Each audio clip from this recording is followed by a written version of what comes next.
What was the grimiest thing your friend ever did to you? I'll go first. The grimiest thing. I've been waiting for this one. But she called up Social Security and acted like me to get my daughter's death benefit check from her dad dying. She didn't get a dime, though. Oh, this is gonna be good. So back in high school, I was telling a friend about how I was nearly molested by my neighbor, and her and another friend decided to go around high school, twisted my story, and said that my bio father had molested me, and my mom recorded it.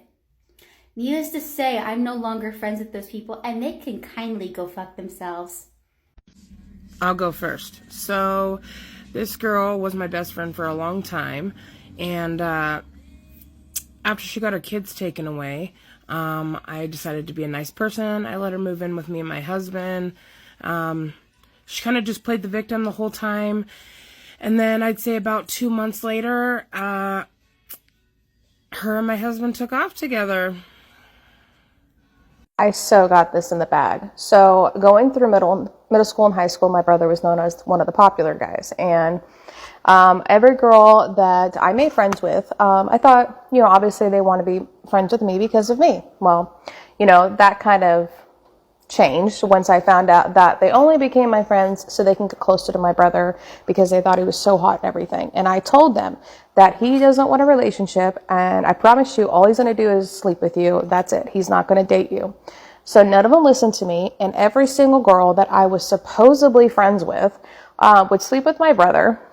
And then when I would try to talk to them the next day, they would completely ignore me, act like it didn't exist, act like we weren't even friends just because my brother slept with them and didn't want to be with them, even though I told them from the beginning that he doesn't want a relationship. So most of my friends weren't really my friends. I only had a couple true friends. I think I topped the fucking cake with this one right here. Right the fuck here.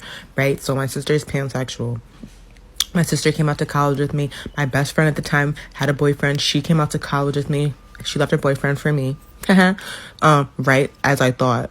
Right? So she comes out here, so everything's doing fine. Everybody's friends. I introduced them to some of the friends that I had out there, but they really weren't my friends like that because we weren't that close.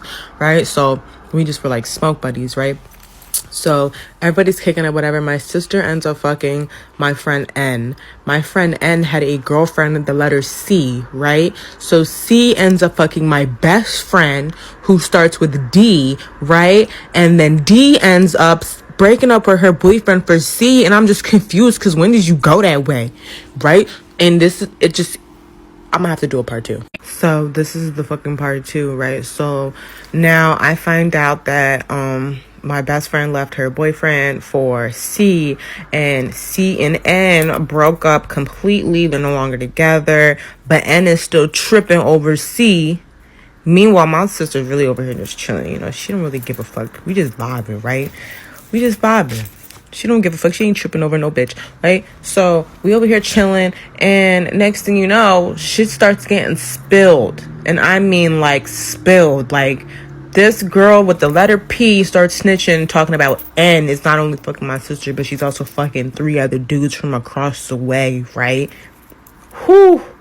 Then my friend N decides to tell me that A, my other friend, fucked the dude that I was talking to the same night that we all got high and she left my fucking room, right?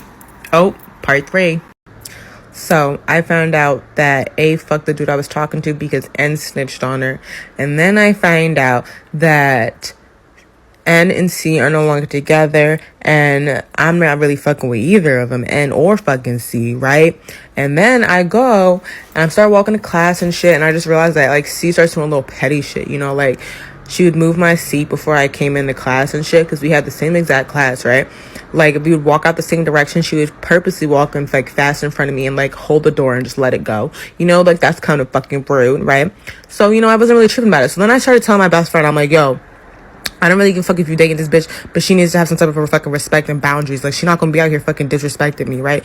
My best friend completely cut me the fuck off for her new fucking like girlfriend. And I tell you, I blacked on that bitch. I blacked on that fucking bitch, and we never spoke after that for like 2 fucking years, and we're really not that friends anymore. Like, we social media, but so me and my sister had this one friend that we agreed to move in with because she wanted to live off campus and she needed someone to help pay the other rooms. So me and my sister agreed. We were like, yeah, we'll move in with you. We each got our separate rooms, you know, it was no problem. She, the whole time, she let her gay best friend harass the fuck out of us. He would say he was conjuring voodoo. He would actually light candles and try to conjure up spirits to attack us. He even fucking one time put weed in my dog's water bowl. I came home from work and I realized that my dog had like green shit in his water, and I really looked at it and it was just soggy weed. And then he would start eating our food, drinking our drinks. He would also talk shit about us to her, and she would say nothing about it the whole entire time, and she never did anything about it. I also got her a fucking cat, and this bitch neglected the cat the whole time. So then I got rid of the cat, and then she was talking about shit about how I got rid of the cat. But keep in mind, I got her the cat, and then this bitch was ghost for 2 weeks. That poor cat was in the room. I had to take care of it. One time she even locked the door so I couldn't get to it. Okay, so this is like 4th or 5th grade time era, right? Let's call her Jenny. So me and Jenny were friends, right? And by friends, I mean she literally controlled everything. Like, if she didn't control everything down to the friends I could have outside of her, she lost her fucking mind. You might be asking yourself, why was I friends with this Jenny girl? Well, she was popular, and I don't know about you, but in my time period, being popular was really fucking important for whatever reason. Anyways, flash forward, back when cell phones weren't huge, she had one because she was a rich, spoiled brat. I did not. One day she can't reach me at my house because I'm not home. And what does she do? She gets upset, but is it normal upset? No. She got so upset that she felt the need to call some random old lady, tell her that she was me and that her mother and brother were molesting her. And I only found out because the cops showed up at my house and questioned all of us. Cussing her the fuck out for getting us both fired for some bullshit she did and knowing that I didn't have nothing to do with it. I will talk about this to the day I fucking die. I will never, ever let them live it down because it still affects me, even if it has been 4 years. This is why you have to be mindful of people. So I transferred to a new school because my other school was really shitty, and I made a group of friends, and one of them was Hawaiian, and I was really happy, and we started talking about cosplay and then Homestuck. So then they told me they wanted to get into cosplay, so I took them under my wing and I helped them make their cosplays and stuff. And I took them to their first convention, and I was getting really well known in the cosplay community, and they saw that and they wanted it. But I told them, hey, like, this is not gonna happen over one day. It took me years to get where I'm at. You had to be patient about it. But they weren't patient about it, so they tried to ruin me. First they tried to go for my best friend, but my best friend was kind of like, nah, like, go away. And I ended up dating someone from the con, and I didn't know they were a minor until the 3-month mark when we were dating, and I was kind of like, yo, I was trying to break up with them, but because I was their first girlfriend, I didn't know how to break up with them because I never dated anyone who was like, you know, didn't have a partner. And then they decided to go for my partner, well known that knowing that they were a minor, because this friend was 18. So I was kind of like, that's kind of sick, bro. Like, I know my situation is bad, but like, yours is worse. And so they ended up dating my partner when it was my birthday, and I really hate my birthdays because of shit like this. And I got really upset, but I didn't know they were dating on my birthday.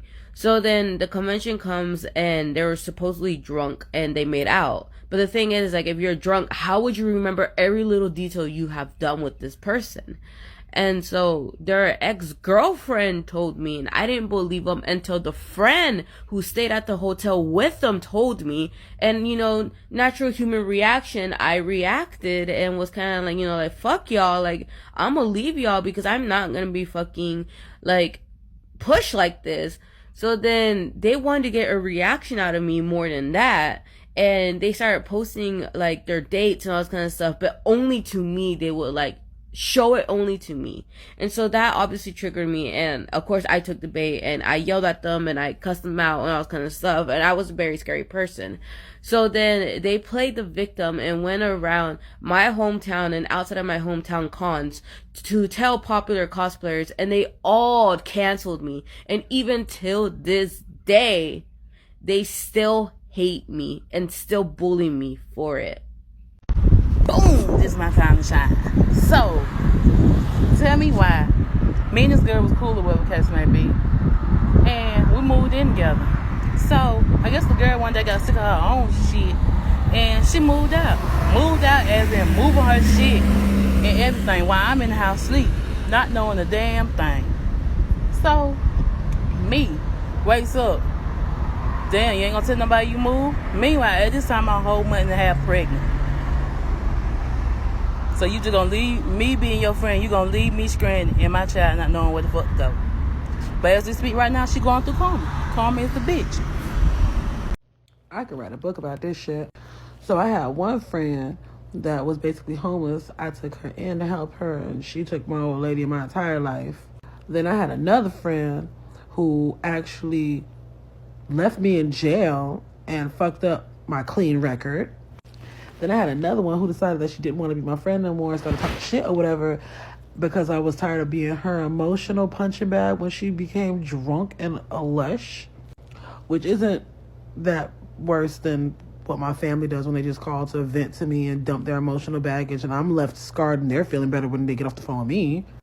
I had a really good male friend who stopped being my friend abruptly because I found out that he wanted to smash and I wouldn't let him. Oh, and then another friend who I actually put my job on the line for her to get her job back, and then she didn't tell me shit so that I can get fired. Couple friends of mine, they staged a fake murder for me to witness, and then they hired theater actor Victor Garber to pretend to be an FBI agent and bring me into witness protection. I lived in Winnebago, Minnesota under the name Brent Tallywacker for 4 years waiting for the trial. Finally, Victor Garber brings me home. It was all a setup for a surprise birthday party. Nobody showed up. They all forgot. He tried to have me robbed. Now, this goes all the way back to my middle school days. When I grew up, I was the one that was considered spoiled. You know, the brat. But which I really wasn't a brat. I was spoiled. He was one of them kids that your parents told you to watch him because he always be stealing shit out the house. He one of those. So it was the day when our friends had a birthday party, backyard birthday party and all that. So we all decided to go. Nobody didn't want him to go with us because he always started stuff. Now, before we even got to the block, me and him got into an argument. He got mad because I wouldn't let him wear my chain. Hey, you stupid. So all I remember is him saying, all right, nigga, I got you, and walks off. So me and my friends laughed at him and shit. And a car comes to pull up. 4 dudes jump out the car. I recognized one of the dudes, and he was like, you Larry? I said, yeah, why? He was like, man, never mind. Get back in the car, y'all. Part 2 coming up. Hey, part 2. So after they jumped back in the car and peeled off, everybody looking at each other like, what was that about? And my homeboy Rob was like, you know old boy? I was like, yeah. I was like, he worked with my pops. You know that's so-and-so cousin, right? I was like, I didn't know that. So I was like, what was all that about? We still trying to figure out. So we steady walking to the party. We gets in the party. We see Asshole. Asshole looking like he see a ghost, and he walks off. So, still not paying no attention. His cousins and them, to say 4 dudes that jumped out the car, walked up in the party, and stopped the whole party. It went just like this. You, come here. The whole party stopped. We looking like, what the hell? He was talking to old boy. Now, little Asshole looking like he don't want that drama. And all hell breaks loose after part 3, final part. So after the cousins get to calling him, he don't want to move. His cousin like, okay, I'll come get you. When I say he snatched his soul from his collar and drug him out in the driveway, all we hear is all 4 of them around him just going the hell off. Then all of a sudden, the cousin that recognized me hit him dead in the jaw. Then he turned around and looked at me. He said, hey, Lil Larry, come here. So everybody like, how do he know you? Luckily, my boys walked up with me. To this day, they still my homies. Come to find out, When he walked off, he seen them sitting in the car, and they told him somebody was messing with him, a.k.a. me. So they was going to defend little cuz and try to rob me. Till old boy found out and told him, like, do you know who his daddy is? His daddy feeding us right now. His daddy's the reason we have a home. Then when I told him about the chain situation, let's just say his head got split to the white meat.